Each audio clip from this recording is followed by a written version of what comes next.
एक स्लैब को कैसे आप एक अच्छी क्वालिटी का बना सकते हो, क्या क्या चीज़ें उसमें करोगे तो आपकी जो स्लैब है उसकी स्ट्रेंथ भी बढ़ेगी और एक क्वालिटी के साथ एक पूरा टेक्निकल वे से काम होगा। वो कुछ चीज़ें मेंशन मैं आज आपको करने वाला हूँ। कुछ बेसिक रहेंगी जो आपको पता होंगी, कुछ ऐसी रहेंगी जो आपको नहीं पता होंगी। और जब एक बार चेकिंग हो जाती है, कंक्रीटिंग में क्या आप ध्यान रखोगे तो आपकी स्लैब में ना लीकेज आएगी और उसकी स्ट्रेंथ बनी रहेगी। कुछ तरीके होते हैं स्ट्रेंथ बनाने के, नहीं तो हनीकॉम्ब रह जाएगा, दिक्कत आ जाएगी। तो सबसे पहली चीज़, यहाँ आप स्लैब देख रहे हो प्रॉपर तरीके से बांधी गई है, कोई इसमें दिक्कत इतनी नहीं है, क्योंकि इसमें जो कवर ब्लॉक मेन चीज़ होती है, कवर ब्लॉक आपने प्रॉपर प्रोवाइड करना ही करना है। मैं कवर ब्लॉक का आगे आपको दिखाने वाला हूँ किस तरीके से कवर ब्लॉक प्रोवाइड करोगे स्लैब में तो अच्छा रहता है। पहली चीज़, स्टील तो आपको मेंशन देखना ही देखना है, ड्राइंग के हिसाब से स्टील आपका होना चाहिए। लेकिन सबसे पहले जो मोस्ट इंपॉर्टेंट चीज़ होती है वो चेक करनी है, ये जो लैब आप देख रहे हो। जब भी आपकी स्लैब कास्टिंग होने वाली होती है, नेक्स्ट स्टोरी आप डालने वाले हो नहीं डालने वाले हो, दूसरी स्टोरी बाद में डालोगे, लेकिन आपका सरिया जो होता है वो स्लैब से थोड़ा ही ऊपर होता है, मोस्टली ये होता है। लेकिन वहाँ पे आपको लैब प्रोवाइड कर देना है स्लैब में, नहीं तो बाद में दिक्कत आएगी। और लैब किस तरीके से प्रोवाइड करना है, जैसे यहाँ है अल्टरनेट, देखो आधे सरिये ऊपर हैं, आधे 50% ऊपर होने चाहिए, 50% नीचे, और प्रॉपर जॉगल के साथ किया है। ये जॉगल देखो इस तरीके से जॉगल करनी है और इस तरीके से बाइंडिंग वायर भी उसको बांधनी है। ये मैं बोलूँगा अच्छे तरीके से टेक्निकल वे से इसको बांधा हुआ है। इस तरीके से अगर बीम को बांधते हो तो प्रॉपर लोड ट्रांसफर होता है। और यहाँ आप देख रहे हो पूरा जॉगल, और इस हिसाब से जॉगल को घुमाया गया है कि आपका कवर भी आपको मिलता रहे। ये चीज़ें ध्यान देनी होती हैं। फिर दूसरी चीज़ जो स्लैब में बहुत इंपॉर्टेंट चीज़ होती है, जहाँ हमारा क्रैंक बार आता है, आगे बात करने वाला हूँ क्रैंक बार क्या होता है क्या नहीं, तो वहाँ चेयर आपको प्रोवाइड करनी है। सामने आप चेयर देख रहे हो, इस पे भी मैं आगे बात करने वाला हूँ, क्योंकि थोड़ी थोड़ी चीज़ें मैं अभी बताऊंगा, आगे क्लियर पूरा इससे अच्छे तरीके से हम बात करेंगे। और जैसे आपकी कंडक्ट पाइप आप देख रहे हो, कंडक्ट पाइप का पूरा आपको पहले ही प्लान कर लेने कैसे कैसे आएंगी, और एक जगह पे मतलब दो कंडक्ट पाइप को मत छोड़ो साथ में, पॉसिबल हो थोड़ा घुमा के ले जाओ, लेकिन एक जगह पे अगर कंडक्ट पाइप रहती है वहाँ कंक्रीट नहीं आता है और वहाँ पे खराब होने के चांसेस होते हैं, फिर थोड़ा वीक पड़ जाती है वो सेक्शन। और ये कवर ब्लॉक आप देख रहे हो, ये पीवीसी के कवर ब्लॉक यूज़ किए गए। तो पीवीसी का कवर ब्लॉक क्या है, प्रॉपर से देखो, यहाँ मेरे ख्याल में 25 mm कवर ब्लॉक आपको स्लैब में होना चाहिए, और यहाँ 25 mm ही है और अच्छे तरीके से बांधा गया है। और 1 स्क्वायर मीटर में 5 से 6 कवर ब्लॉक प्रोवाइड किए हैं, और यही सही तरीका है कवर ब्लॉक प्रोवाइड करने का। अगर ऐसे नहीं करोगे, कहीं जगह से जाली चिपकी रहती है, वहां कंक्रीट अच्छे से नहीं हो पाता है। भले आपके पास कंक्रीट का कवर ब्लॉक है, M30 ग्रेड का बनाओ प्रॉपर से, तो उसमें कुछ नहीं होगा। फिर हमारा इसी में जब स्लैब हो रही होती है, आपको साइड के जो बीम होते हैं उनमें पहले ही चेक कर लेना है साइड लगने से पहले कि प्रॉपर नीचे कवर ब्लॉक प्रोवाइड किया है या नहीं किया। यहाँ आप कंक्रीट देखो, कंक्रीट का कवर ब्लॉक देख रहे हो, स्टीरो की स्पेसिंग देखने के लिए बेसिक चीजें हैं, और ये चीजें अगर आप चेकअप कर लोगे तो आपका स्लैब अच्छे से बांधा जा सकता है। और ये क्या किया जाता है, बहुत बड़ी मिस्टेक की जाती है कि जंक्शन जहाँ आते हैं, हमारे दो बीम यहाँ मिलते हैं, वहाँ पे जंक्शन रिंग प्रोवाइड नहीं की जाती है। तो ये काफ़ी इफेक्टिव हो सकता है, मतलब आपको जंक्शन रिंग वहाँ प्रोवाइड करनी है। 125 के सेंटर जितना पॉसिबल हो सब, मतलब मास्टर रिंग ही आए, लेकिन आपको वहाँ प्रोवाइड करनी ये चीज़ आपको ध्यान देनी है कास्टिंग से पहले। नेक्स्ट चीज़ क्या है हमारी, जो हमारा सामने आप देख रहे हो लैब, मेन जो चीज़ है वहाँ लैब प्रॉपर वे से प्रोवाइड करना है। अगर 50D का है तो 50D होना चाहिए, 40D का है 40D। अगर 50D के हिसाब से देखें, हमारा 10 का सरिया है तो 500 mm हमारा लैप होना चाहिए, और ये अल्टरनेट होना चाहिए। और जैसे आप सामने देख रहे हो प्रॉपर 500 mm है, उससे 10-20 mm ज़्यादा ही होगा, और अल्टरनेट है, मतलब एक थ्रू आउट सरिया है, बीच में लैप है, और एक जगह भी लैप नहीं आना चाहिए। ये भी ध्यान आपको देना है स्लैब में, ठीक है। ये होगी हमारी 3 चीज़ें।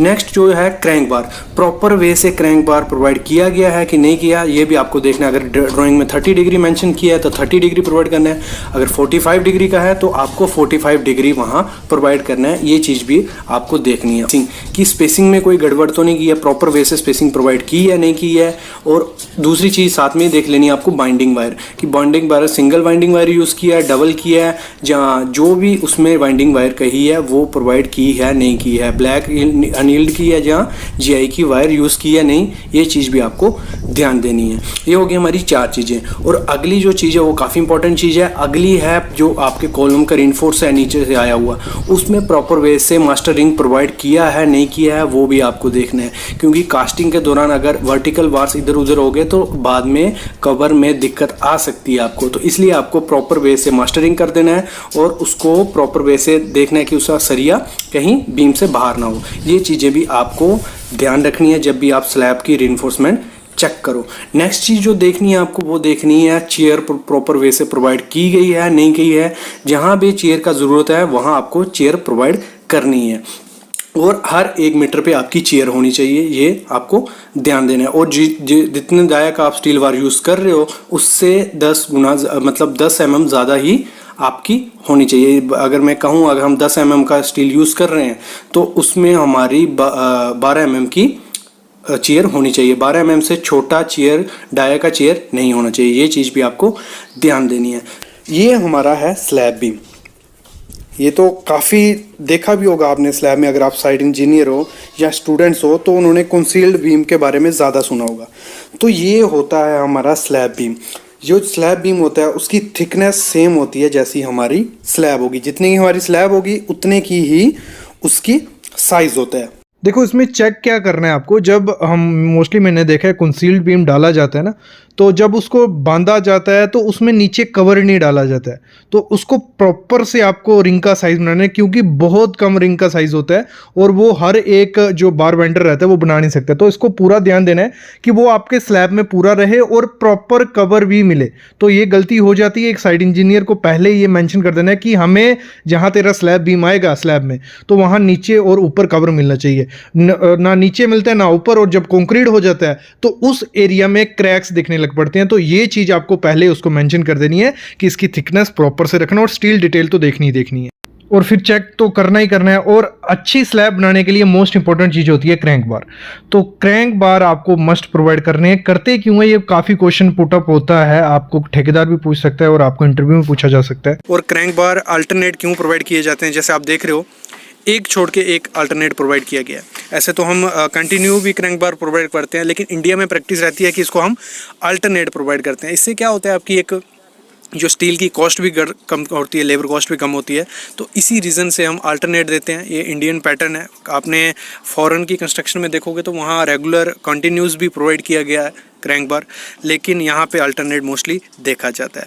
और ऐसे हम थंब रूल के हिसाब से देखें तो जो इसका डिस्टेंस प्रोवाइड किया जाता है वो L/4 के हिसाब से हम करेंगे। जितनी भी आपकी स्लैब है, मतलब लगा लो 1500 का आपका स्पान बनता है अंदर टू अंदर, तो उसको 1500 डिवाइड बाई 4 करेंगे, उस पे हमारा क्रैंक बार तोड़ा जाएगा।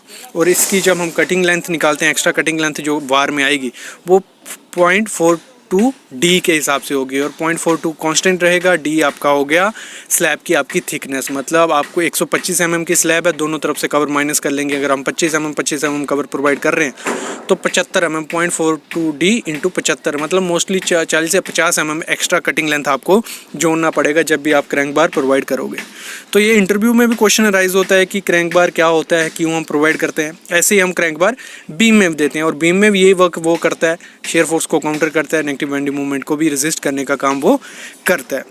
देखो जब स्टील का थोड़ा बहुत चीज़ें आपने ध्यान रख ली, ये बेसिक चीज़ें सी ध्यान रख ली, फिर आपको कंक्रीटिंग में टेस्ट तो करने ही होते हैं। क्यूब सैंपल भर लो, भले छोटी मोटी कंस्ट्रक्शन है, क्यूब सैंपल भर लो, स्लैम टेस्ट कर लो, टेम्परेचर टेस्ट कर लो। इसमें कुछ ज़्यादा लैब का सामान नहीं लगता, थोड़ा बहुत सामान ही लगता है, वो आपका 5 से 6 हज़ार रुपये में आ जाएगा।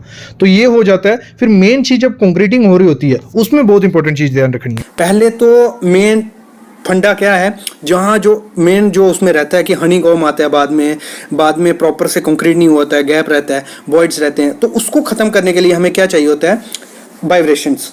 तो वाइब्रेशंस के लिए हमें चाहिए वाइब्रेटर्स, जो सामने आप देख रहे हो हैंड। तो आपकी रिस्पॉन्सिबिलिटी बनती है एज ए साइट इंजीनियर कि वहाँ जो वाइब्रेटर हैं अवेलेबल हैं हर नीडल, मतलब 40 mm 60 mm जो भी वाइब्रेटर जिस साइज़ के हिसाब से अवेलेबल होनी चाहिए वो अवेलेबल है, और एक से ज़्यादा होनी चाहिए। बाई चांस अगर कंक्रीटिंग के दौरान एक्सीडेंटली कोई ख़राब हो जाए वाइब्रेटर, तो दूसरे से हम अच्छे से वाइब्रेट कर सकें। ये चीज़ भी आपको ध्यान देनी है एज ए साइट इंजीनियर जब भी आप कंक्रीट करवा रहे हो साइड पे। नेक्स्ट चीज़ जो देखनी है आपको, जो भी बीम रहता है, क्योंकि बीम का साइज़ डिपेंड करता है। अगर बीम का साइज़ बड़ा होगा तो उसको लेयर में बनना है आपको, मतलब 300 to 400 लेयर होनी चाहिए तो उसमें सेफ्टी रहती है शटरिंग की, कि शटरिंग आपकी कोलैप्स ना हो जाए कंक्रीटिंग के दौरान, क्योंकि वेट काफ़ी ज़्यादा होता है और प्रेशर से पाइप से माल गिर रहा होता है। एक चीज़ ये फंडा रहता है। दूसरा रहता है कि उसमें आपको कंक्रीट मतलब विद इन 1 आवर उसमें डालना ही डालना है, तब तक कंक्रीट सेट ना हो जाए। क्योंकि दूसरा पॉइंट भी मेरा यही था कि कोल्ड जॉइंट आपको स्लैब पे होने नहीं देना है। जैसे अभी स्लैब सामने आप देख रहे हो, इसमें जैसे ही आप कंक्रीट डालो तब तक वो उसको सेट नहीं होने देना है, दूसरी लेयर आपको उसके ऊपर डालनी है, नहीं तो वहाँ कोल्ड जॉइंट बन जाएगा। अगर कोल्ड जॉइंट बन गया तो वहाँ लीकेज के चांसेस काफ़ी हो जाते हैं और भी मतलब स्ट्रेंथ पे काफ़ी इफेक्ट उसमें पड़ता है। ऊपर से ये स्लैब है तो इसमें लीकेज के चांसेस हो सकते हैं, इसलिए कोल्ड जॉइंट नहीं होने देना। जैसे मतलब कंक्रीट डाला दूसरी लेयर उसमें डाल ही देनी है, ये चीज़ भी आपको ध्यान रखनी है। और दूसरी चीज़ ध्यान रखनी है, जहाँ आपका कंस्ट्रक्शन जॉइंट आता है, मतलब अभी जैसे एक लेयर भर रहे हैं हम, एक्सीडेंटली टीएम नहीं आ रहा है या कुछ भी हो रहा है, मटेरियल ऊपर नहीं पहुंच पा रहा है, तो उसको अच्छे से रफ कर लेना है उस एरिया को। और अगर पॉसिबल हो आपको वहाँ निटो बॉन्ड मिला देना है कि आपका उसमें कंस्ट्रक्शन जॉइंट अच्छे से हो जाए। ये चीज़ भी आपको साइट इंजीनियर ऐसे आपको ध्यान रखनी है।